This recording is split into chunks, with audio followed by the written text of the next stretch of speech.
I'm Judy Zelina. This is the Mill Creek Government Channel. Senior citizens, students, veterans, families, everyone needs a helping hand sometimes.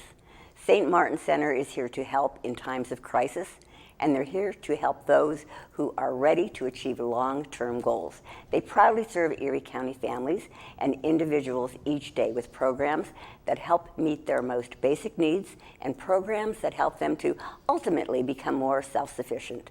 Joining us on our show today is the Chief Executive Officer, David Gonzalez. David, thank you for joining us. It has been too long since you've been on the show. Thank you, Judy. We were talking a little bit about how long St. Martin Center has been around. Could you give our viewers maybe a little bit of your history? Sure. So we've been incorporated just over 50 years. We've existed a little bit longer than that, and it really all started in the basement of the St. Immaculate Conception Church in Erie, and folks started providing services in the basement of that church to the East Erie residents. Over time, that expanded from the basic needs assistance and the concerns of the immediate neighbors to city issues. And I want to say probably 5 or 10 years after that, they started taking on what was then called childcare, right? To provide opportunity for kids to get learning and parents to go to work. And I want to say that probably the other major shift that happened in the 90s was we added what we call the housing counseling, which is really that assistance in individuals buying homes and pre-purchase and foreclosure prevention. So over time, really, we have evolved to provide, like you said in the beginning, not just basic needs, but key education, early learning, as well as long-term assistance to help families be more self-sustaining. So it sounds to me like as through the years go by, you're recognizing different needs, and St. Martin Center is growing to fulfill those needs that you're seeing. Well, we've been sensitive to things that are essential for families to move forward. Okay. We believe as a Catholic Charities agency really that we can help individuals, but our work really helps support the whole community. And so we know that it is difficult for families and individuals to think too far ahead if they're hungry and if they're worried about where they're going to live. And so we try to meet those basic needs first.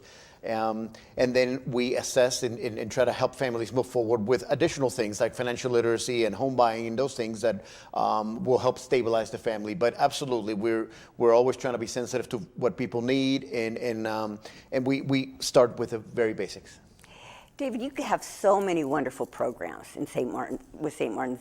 Let our viewers know what is available to them out there. Sure. So we do have. In the education realm, we have an early learning center. The focus is really to provide kindergarten readiness. The beauty is that it is located downtown, accessible, but it provides children with an opportunity to get really key learning principles so they can be ready to start school wherever they choose to go to regular school, K through 12. But it provides parents, really the goal is to provide early learning for working parents. So it provides parents with the opportunity to go to work. It's an STARS 4 rating, which is basically the highest rating in the state. And then our basic needs services really are fairly broad, and that's really where we serve the most number of individuals per year. We start with food, some clothing for men to go to work. We have historically provided a lot of rent assistance for people in crisis about to lose their homes, mortgage assistance, foreclosure prevention, and then we've, as I said earlier, evolved into kind of more long-term programs like financial literacy, budgeting, credit repair, assistance in purchasing a home and keeping a home. So, and there's really different eligibility criteria and whatnot. But really, well, I can't also forget the Bishop's Breakfast, where we provide breakfast to the homeless Monday through Friday every week. And you have a department, a self-sufficiency department. It entails quite a few programs. Can you elaborate a little bit on those? Sure. So that's really how the organization started many years ago, with that really compelled by Christ's call to help the poor and those in need. And so that program is really a combination of case management, information referral, basic needs. And it really focuses on assessing the immediate needs of the families. Everybody gets food. We have one of the largest, I think we're in the top 5 as far as food pantries in Erie County. We serve all of Erie County. Our food pantries open Monday through Friday. for a number of hours. It's a full-time food pantry. And so the individuals can access food and either rent, mortgage, or utility assistance, whatever they need so that they do not lose their current place of their home, right? Whether it's a rented or an actual home. And so it's vital for individuals. It really is we think of it as homeless and poverty, homelessness prevention, because by providing this assistance, it keeps individuals from not losing their homes. And we know when families lose their homes, it's really very difficult to get out of that hole, if you will. I did not realize that your food pantry was 5 days a week. Yes, so most food pantries in the region are really very much part-time operations. Right, yes. Sometimes really just a couple days a month. But no, we're open. Our food pantry is Monday through Friday. Individuals can come twice a month.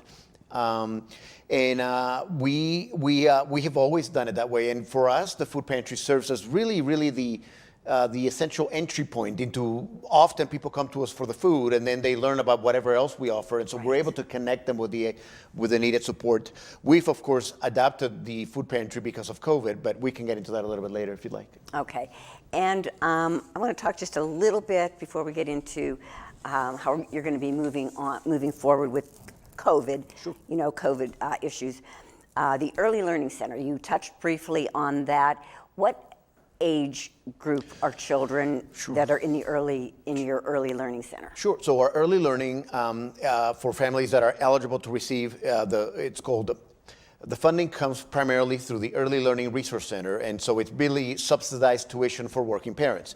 And but they can come as young as 6 weeks of age, and then they stay with us right before they're ready for kindergarten. We do serve a smaller number of kids, what we call the school-age children, that go all the way up to 12 years old, and that's before and after school generally.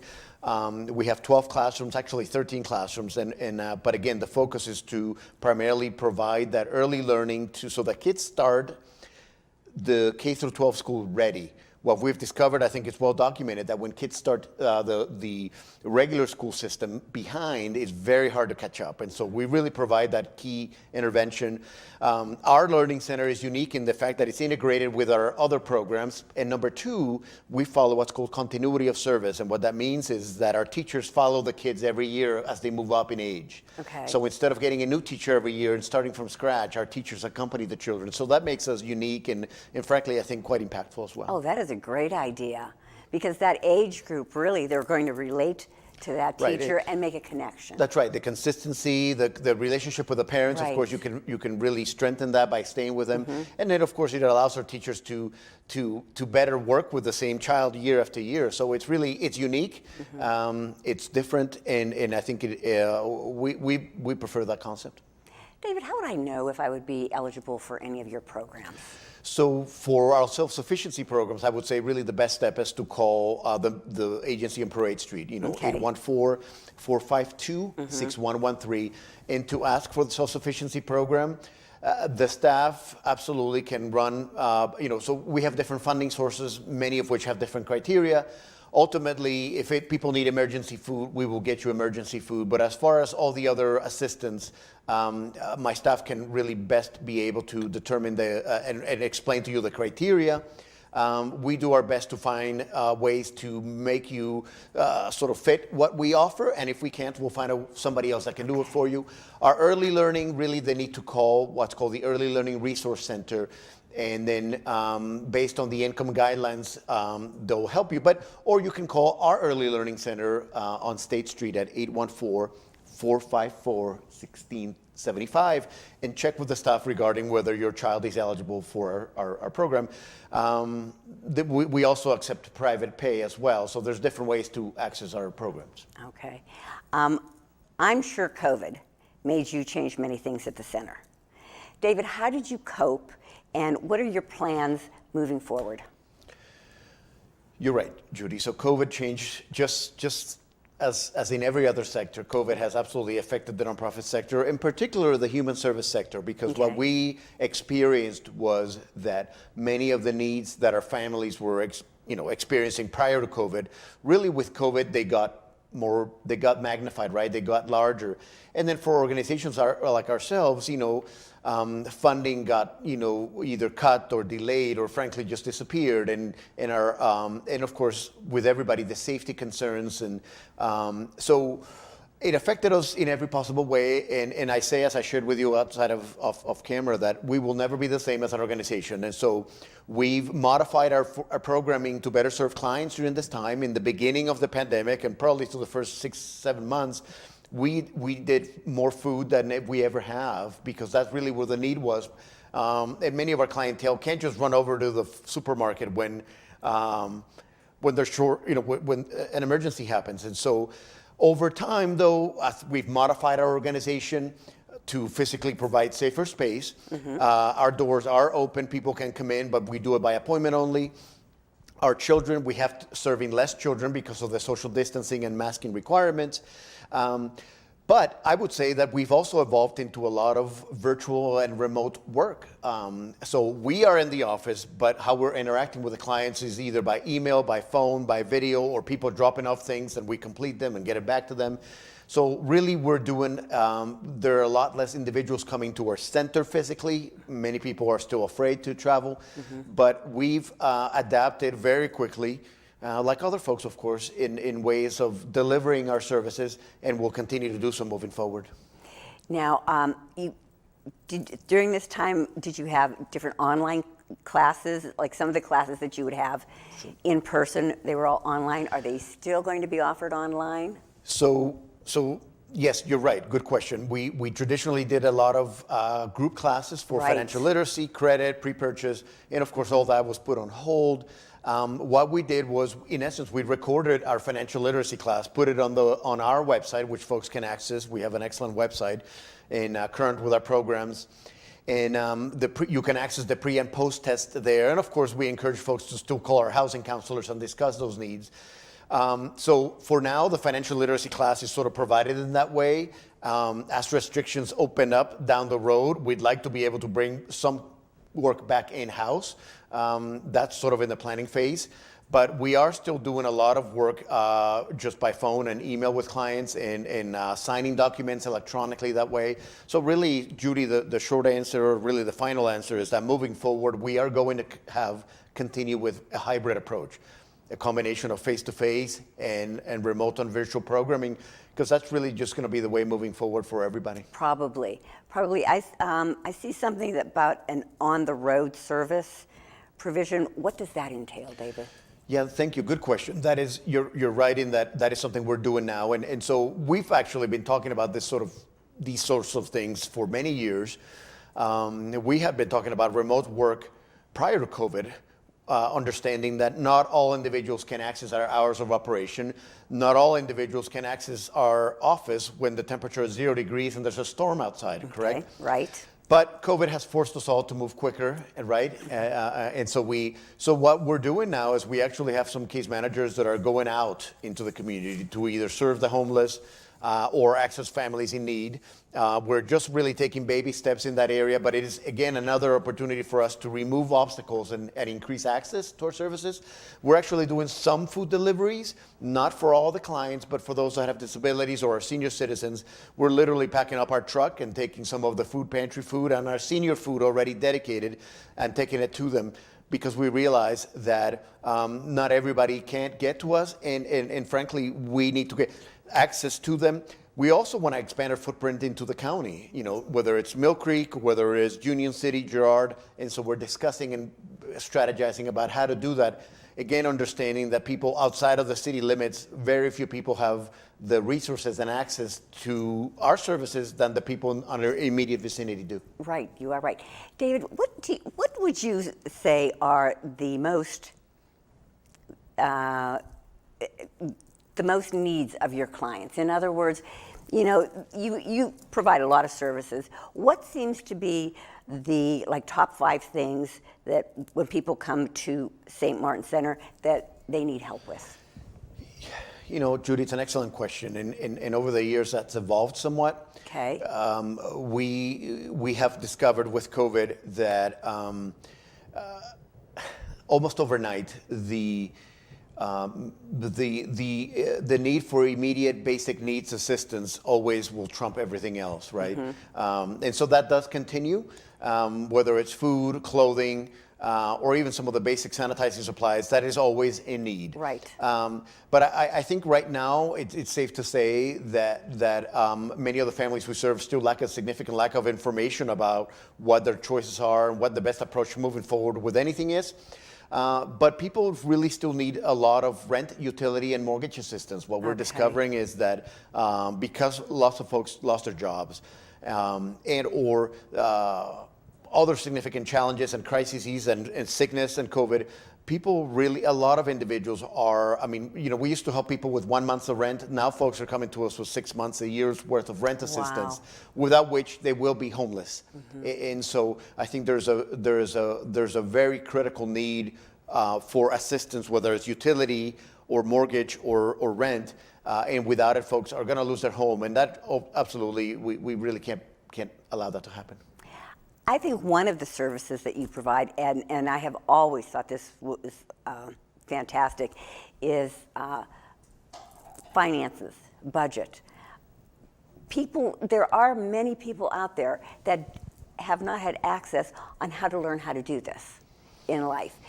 And I think that's very, very important. Also, purchasing a house. Right. I mean, I'll tell you one thing.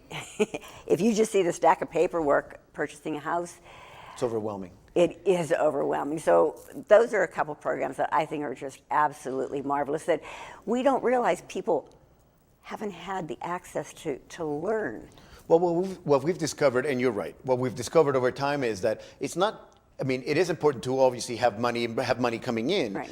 But it's more important to know how to manage that money, right? Right. And so we've actually helped individuals with a 6-figure income that got in trouble and are about to lose their home. And so we've discovered that everybody can benefit on how to manage their money better. Everybody needs to understand the basics of credit. Everybody needs to understand that you need to have an emergency fund outside. And so during times like this, when things become very critical, then I would say that even that makes the need for financial literacy even more important. I think, so traditionally we try to help individuals how to manage their money so that they can, prioritize their expenditures and those kinds of things.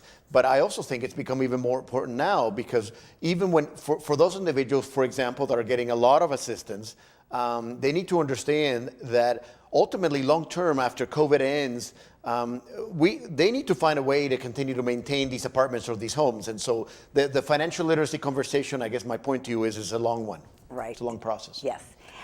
David, how can we help you? Well, listen, if you're a person of faith, I think we always appreciate the prayers and support. I mean, our faith propels us and inspires us to do the work that we do, and we always need that support.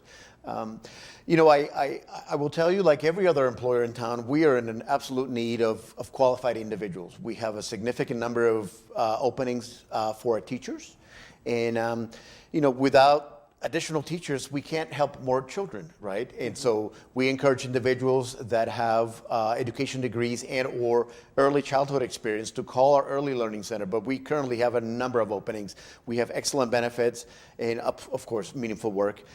And then I guess it goes without saying that as a nonprofit human service organization, outside of our Learning Center, all the other services that we provide, basic needs, food, counseling, housing counseling, it's all provided at no cost. And so, but it costs us money to provide those services, right? And so donations and financial contributions, and frankly, when you're working with people that are in crisis and that have a low income, you don't charge for services, but yet those services cost money. It costs money we have 2 nationally certified HUD counselors on site, on staff. So we need public support. ERE Gives is coming up soon. That's an opportunity, but just on a regular basis, it requires. We, by design, I think most of us nonprofits that provide human services work by design need public support to be able to continue to move forward with our missions. Okay, David, I'm sure through the years you have so many rewarding success stories. Can you share anything with us? Sure. I guess without getting into names, I will tell you often, and we do collect the stories, and we try to actually put them out there because I think it's more powerful than anything I could say about the work that we do. Right. We are forever, one of the themes is thank you, because without your assistance, we would not have a place to live. I'm thinking of a gentleman that we assisted, I want to say almost 2 years ago now, and he still gives us updates. He was getting out of this difficult drug and alcohol situation. And we had some specific funds back in the day. We allowed him to get back and renew his commercial driver's license, CDL. He was able to get a trucking job because we allowed him and helped him to get back on that venue. He has then remarried and is now, frankly, continues to move forward. And so that little bit of assistance and support we provided him 2 years ago was a game changer for him. And so, there's thousands of these little stories.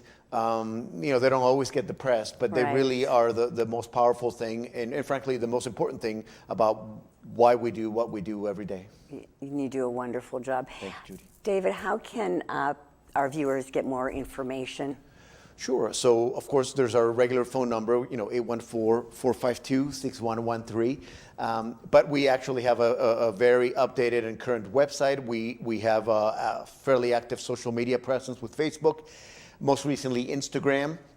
And of course, for those of you that are coffee drinkers, you're always welcome to come and visit us during our Erie's Best Coffee, which is our signature fundraiser, yes, and learn more about the work that we do. And certainly anybody's welcome to call me, and we'll work with you in helping you understand what we do and why it's relevant and essential for our region to move forward. David, thank you so much for joining us on the program, letting our viewers know all you have to offer.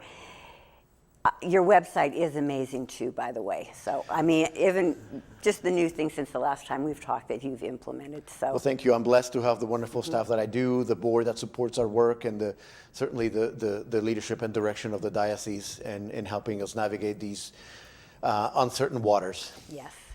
Well, viewers, if you have any questions or you need more information, please feel free to give them a call, visit their website. They'll be glad to help you. You may even find a program that you'd be eligible for that you didn't even know existed. So, viewers, thank you for tuning into the Mill Creek Government Channel. Until next time, have a wonderful day.